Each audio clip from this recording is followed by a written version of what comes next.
Wondering if there was a free bowl of soup, perhaps. I believe the hat was the bowl, indeed. A nice bowl of chowder, some nice grilled cheese to dip into that with the hat. Draymond giving way to his teammate, Steph Curry, now at the podium. Steph also donning a hat, not quite as fancy, but nonetheless, Steph Curry and the Warriors up 2-0.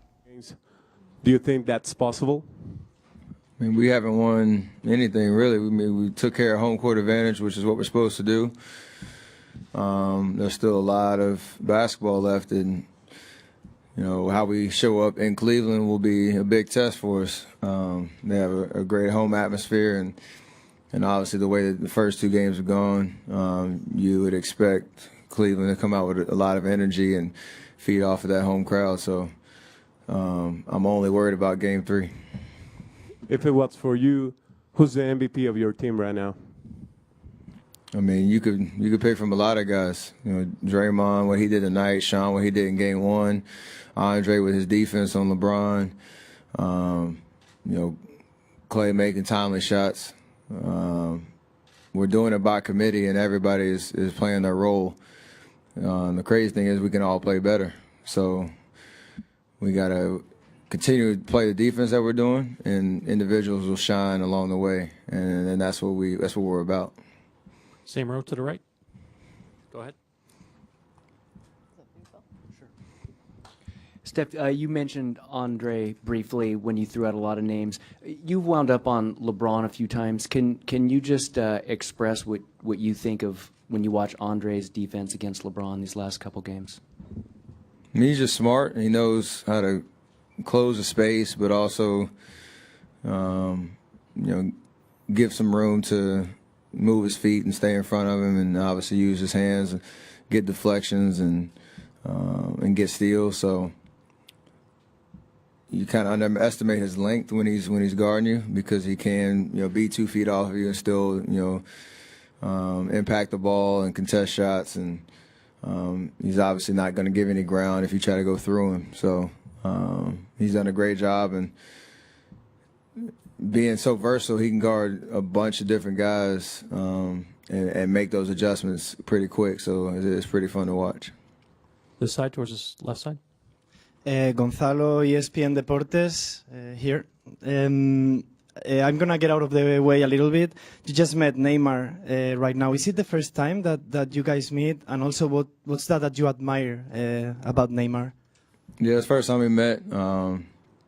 LB and Verge, I talk about him all the time, but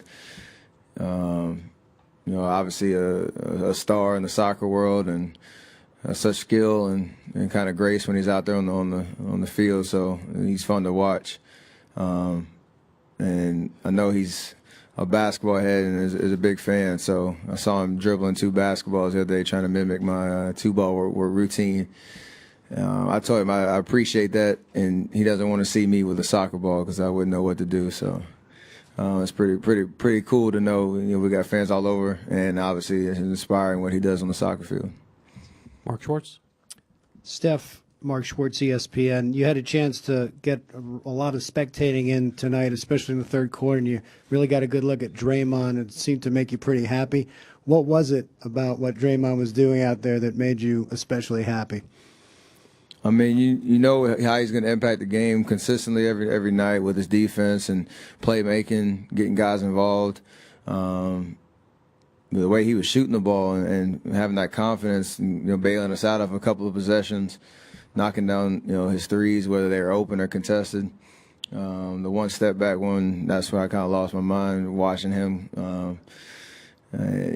Just impact the game on the offensive end the way he did. So we needed that push to separate ourselves, and he provided it for sure. He had 5 threes to lead you guys. Is there a time that he might be able to apply to become a third Splash Brother? It's been 3-4 years, or 4 years he's been with us, so I want him to keep shooting. We got some work to do, though. Michael, back left. All right, thanks. Steph, Michael Grange from Sportsnet. These 2 games, you and Clay haven't really been the Splash Brothers, at least statistically, and yet you've won the 2 games fairly easily. Do you think for it's a nice thing. It's a good thing. People are recognizing that you don't go 73-9 without a pretty full contribution from people the casual fan might not recognize. For sure, that's what we're about. I mean, if you watch us play, you know how we get the job done. Everybody falls in love, obviously, with how me and Clay shoot the ball, and that's a big part of what we do. And, you know, having success over the course of the season and playoff run, you need to have that punch. But when you look at the stat sheet and look at some names that jump off, whether it be Sean, you know, LB, Andre, HB, obviously Draymond, what he did tonight offensively, that's huge. But there's a little stuff that you don't see that on the stat sheet that has gotten us to this position. Talking about Andre's defense, talking about LB being ready, that microwave we need off the bench, and Sean's steady hand. That's where you become a consistent team, and you know, we need that along the way for sure. Tim standing on the left. Tim Kawakami, Mercury News. Steph, late in the game, one of the late timeouts, you might have been out of the game already. Draymond pulled you aside, had a real long talk with you out in the middle of the court there. What was that about? Was that about the whole series? Was that about where you are? Generally, what was that conversation about? I mean, the overall theme was we have each other's backs, and the way that we're playing right now is great, and we're obviously closing on a second win, but there's a long way to go. And me and him need to continue to bring energy and just do what we can to focus on Game 3 and not getting ahead of ourselves. So he did a great job of really all night kind of being vocal, you know, allowing us to stay in the moment and understand we did what we're supposed to do, take care of the home court, but Game 3 is when it'll be a big test. Tom on the right side. Tom Haberstroh, ESPN.com. Steph, no team in the last 25 years has won a finals game with as few as 7 made free throws. Do you guys take pride in doing things differently or winning differently than teams in the past? I mean, I would say we'd like to get to the free throw line a little bit more. We're probably going to need to do that in Cleveland. But some things, the way they guard and what might be open, you know, shots-wise, that might, you know, cater to that lack of, you know, a lot of free throws. But for the most part, when you're out there on the court, you kind of feel the flow and understand the way that we cut and screen for each other. You're going to get a lot of open jump shots. You just got to make them. But on the road, I think we need to, you know, focus on maybe getting to the paint a little bit more, putting pressure on the defense in the paint and swinging it out and getting to the free throw line if we need to slow momentum down if it gets away from us. But during the course of tonight, you're not really worried about it if you're getting open shots and making them. Fourth row on the right. Steph, you guys were down 6 early in the second, and then you went on this 20-2 run. Crowd got totally into it. What happened? What was that like?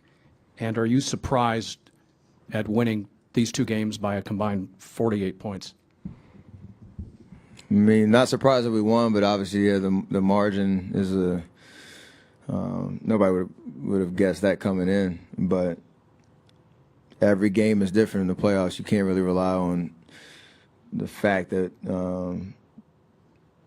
you know, the margin is what it is. Game 3 is going to be totally different, and we need to play like that for sure. What was the first question? About the 20-2 run. Oh, our defense clicked in, and we had a brief moment where we didn't turn the ball over. You know, obviously we had 20 tonight, and a lot of those were early and a little bit in the third quarter. But when we go on those runs, it means we're taking care of the ball, getting stops, and getting in transition, and have their defense on their heels.